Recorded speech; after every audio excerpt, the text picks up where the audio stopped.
Bismillahirrahmanirrahim. Assalamualaikum warahmatullahi wabarakatuh. Alhamdulillah wassalatu wassalamu ala rasulillahi amma ba'du. Alhamdulillah, pada hari ini kita bisa memulai program dari Taman Baca Ibnu Abbas, yaitu Fawaid Diniyah. Fawaid Diniyah ini merupakan program dari Taman Baca Ibnu Abbas atau TBIA singkatannya ya, yang mana kami memberikan yaitu faedah-faedah yang kami miliki sejauh pengetahuan kami kepada antum sekalian, yang diharapkan dengan penjelasan dan pemaparan yang mudah ya, yang sangat mudah tersebut bisa lebih cepat untuk difahami oleh masyarakat luas, terlebih khusus yang mengikuti grup dari Fawaid Diniyah, sehingga mudah untuk diamalkan.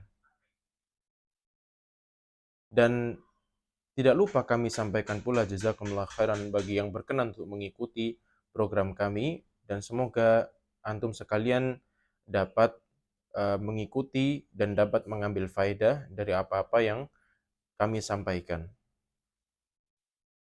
Teman-teman sekalian, rahimani wa rahimakumullah, di antara pelajaran-pelajaran atau faedah-faedah yang kami berikan kepada antum sekalian atau para pendengar sekalian, di antaranya adalah yang pertama hadis-hadis pilihan ya. Yang pertama adalah hadis-hadis pilihan, lalu yang kedua adalah fikih ya. Jadi fikih ringkas. Adapun hadis-hadis pilihan ini memang bukan merujuk kepada Arba'in Nawawi secara khusus ya. Lalu yang kedua fikih ringkas ini berkaitan dengan fikih yaumiyah, yaitu fikih yang berkaitan dengan fikih sehari-hari, namun kita jelaskan secara ringkas dan praktis agar mudah untuk difahami dan mudah untuk diamalkan. Itu yang kedua. Yang ketiga, kita ada bahasa Arab ya, kaidah ringkas bahasa Arab. Yang mana kaidah ringkas bahasa Arab ini diharapkan ya bagi teman-teman sekalian untuk bisa mengikuti ya, agar pengetahuan kita tentang agama itu menjadi lebih dalam lagi, yaitu dengan kita memahami bahasa Arab, sehingga kita bisa dengan izin Allah kita bisa membaca kitab-kitab para ulama ya, sehingga kita lebih mandiri lagi untuk memahami agama. Itu yang diharapkan. Cuman kaidah ringkas bahasa Arab ini memang tidak secepat itu untuk difahami ya. Cuman kita memang berkomitmen bagaimana rekan-rekan sekalian, teman-teman sekalian untuk memahami bahasa Arab ini dengan dalam. Jadi ketika kita sudah membahas kaidah ringkas bahasa Arab, kita akan buka kelas secara online untuk durusul lughah, namun kita memiliki silabusnya sendiri. Jadi untuk program kami semuanya bahasa Arab, diharapkan 2 bulan itu sudah memiliki ta'thir, yaitu bekas ya. Ya alhamdulillah dari program kami 2 bulan, dari teman-teman yang mengikuti program kami secara offline, mereka sudah bisa i'rab secara mandiri. Alhamdulillah dengan izin Allah Subhanahu wa taala. Dan itu diharapkan bagi rekan-rekan sekalian yang mengikuti online-nya itu juga memiliki kompetensi yang sama, yaitu 2 bulan sudah memahami i'rab, sehingga ketika 6 bulan berikutnya kami harapkan sudah bisa membaca kitab secara mandiri. Itu adalah materi yang kami berikan yang nomor 3. Lalu berikutnya yang nomor 4, yang pertama tadi apa ya? Hadis, yang kedua fikih ringkas, yang ketiga bahasa Arab. Lalu yang keempat, yang yaitu materi yang kami berikan insyaallah taala yaitu adab ya. Adab tentang menuntut ilmu. Ya, ini penting. Ya, bagaimana kita beradab sesuai dengan adabnya para penuntut ilmu untuk meraih ilmu itu agar ilmu menjadi berkah. Nah, lalu yang kelima adalah akidah ya. Adalah akidah. Untuk akidah ini kita juga tidak merujuk ke kitab apapun, cuman nanti insya Allah untuk dari semua materi yang ada ini kita upayakan untuk tadarruj, yaitu bertahap, step by step, dan kita jelaskan pelan-pelan. Kita sangat mengedepankan tadarruj ya, yaitu agar pendengar sekalian itu memahami ya. Pendengar sekalian itu memahami dengan baik dan benar, atau syukur-syukur bisa menghafal apa yang kami sampaikan. Ya, jadi yang pertama tadi hadis pilihan, yang kedua fikih ringkas, yang ketiga bahasa Arab, yang keempat ada penuntut ilmu, lalu yang kelima akidah. Yang kelima adalah akidah. Mungkin ada satu lagi tambahan dari kami, cuman memang belum ada update ya apa yang hendak kita tambah.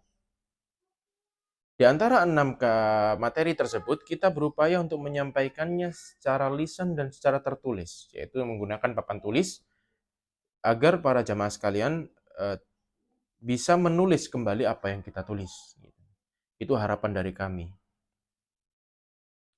Yang perlu diketahui, program ini kami buat tidak serta-merta hanya untuk memudahkan antum sekalian untuk memahami apa yang kami sampaikan, tapi juga dari antum sekalian agar memiliki semangat untuk memahami dan menghafal, terkhusus bagi rekan-rekan teman-teman yang sukar dalam menghafal dan memahami. Kami berupaya dengan sekuat tenaga bagaimana antum sekalian bisa memahami agama ini dengan sangat mudah. Sebagaimana sabda Nabi Shallallahu Alaihi Wasallam, Inna hadad dina yusrun. Agama ini mudah. Agama ini mudah. Di dalam mukaddimah ini yang kami sampaikan, hendaknya yang mengikuti program ini mengetahui beberapa yang harus diperhatikan ya. Yang pertama, khususnya ya sebagaimana adat dalam kita belajar, hendaknya seseorang dia meluruskan niatnya untuk belajar. Untuk apa dia belajar? Apa tujuan dia belajar? Maka di antara penjelasan yang bagus bagaimana seseorang penuntut ilmu memulai dirinya untuk belajar adalah penjelasan dari Syekh Utsaimin hafizahullah. Beliau membagi niat untuk belajar itu menjadi 4 bagian. Yang pertama, raf'ul jahli an nafsi, yaitu dia seorang penuntut ilmu belajar untuk dirinya sendiri. Bagaimana sih ana itu agar bisa meningkatkan atau menghilangkan kebodohan dalam diri ana dengan belajar. Sehingga ana mendapatkan manfaat dari ilmu tersebut, baik di dunia maupun di akhirat. Lalu yang kedua, raf'ul jahli an ghairi, yaitu menghilangkan kebodohan dari orang lain. Misalkan nih, ana sudah belajar, misalkan hari ini ana sudah belajar berkaitan dengan fikih makan misalkan. Bagaimana sih cara makan yang benar sesuai dengan sunnah Nabi alaihi salatu wassalam? Maka ajarkan itu kepada keluarga, ajarkan kepada anak-anak, ajarkan kepada pasangan, suami atau istri, ke teman-teman, ke keluarga dan sebagainya. Ajarkan kepada mereka. Lalu yang ketiga, ya, yaitu ihya'ul ilmi wa hifdhuhu minadh dhaya'. Yaitu menghidupkan kembali ilmu itu dan menjaga ilmu tersebut dari penyia-nyiaan. Kalau kita perhatikan dari banyaknya umat muslim, berapa persen dari mereka yang memperhatikan ilmu ini? Sedikit sekali, bahkan sangat sedikit. Ya. Oleh karena kesedikitan itu, maka hendaknya kita memulai dengan diri kita sendiri untuk menghidupkan ilmu tersebut.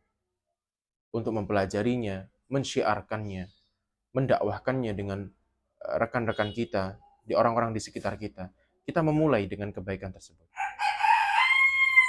Lalu yang terakhir nomor 4 adalah al-amalu bihi, yaitu beramal dengan ilmu. Ketika kita sudah mendapatkan ilmu, kita amalkan. Misalkan sunnah makan dengan tangan kanan, kita amalkan dengan tangan kanan. Ya. Dengan mengucapkan basmalah sebelum kita makan. Atau misalkan kita lupa membaca bismillah nih, kita harus ngomong apa. Itu kita amalkan dari apa-apa yang kita dapatkan. Maka itu poin pertama dalam kita menuntut ilmu. Yang kedua, hendaknya kita menghafal apa yang kita pelajari. Di antara perkataan Syekh Utsaimin, yaitu man dhanna annahu yanalul ilma bila hifdhin fa innahu yatlubu muhalan. Barang siapa yang dia itu menuntut ilmu nih, dia bisa menuntut ilmu tapi tanpa dengan menghafal. maka ketahuilah, sesungguhnya dia ini menuntut kesia-siaan. Dia nuntut kesia-siaan. Jadi bukan nuntut ilmu. Kenapa? Dia ketika dia belajar nih, tapi dia nggak mau menghafal, maka apa yang dia pelajari itu akan hilang, cepat hilangnya. Orang yang belajar aja dia sambil menghafal, dia bisa lupa kok. Apalagi orang yang belajar nggak pakai hafalan, malah lebih cepat lagi lupanya. Maka dia harus hawil, dia harus berusaha membagi waktunya untuk belajar menghafal. Yang ketiga, hendaknya dia murojaah. Innamal ilmu bil murojaah. Sungguhnya ilmu itu didapatkan dengan murojaah. Ya. Maka dia berupaya sebaik mungkin untuk memurojaah. Lalu yang terakhir dalam menuntut ilmu yang harus diperhatikan adalah mencatat apa yang dijelaskan. Kalau nggak salah ini perkataan dari Anas bin Malik radhiyallahu taala anhu, beliau mengatakan qayyidul ilma bil kitabah. Ikatlah ilmu itu dengan tulisan. Tulis apa yang bermanfaat. Sehingga dengan tulisan itu antum bisa memurojaah dan antum bisa menghafal. Itu yang bisa kami sampaikan di muqaddimah ini. Semoga rekan-rekan sekalian, teman-teman sekalian bisa mengikuti sampai dan bisa mendapatkan faedah-faedah yang besar dari apa-apa yang kita sampaikan. Jazakumullahu khairan wa barakallahu fikum. Wassallallahu wasallam ala nabiyina Muhammad wa ala alihi wasallam. Wassalamualaikum warahmatullahi wabarakatuh.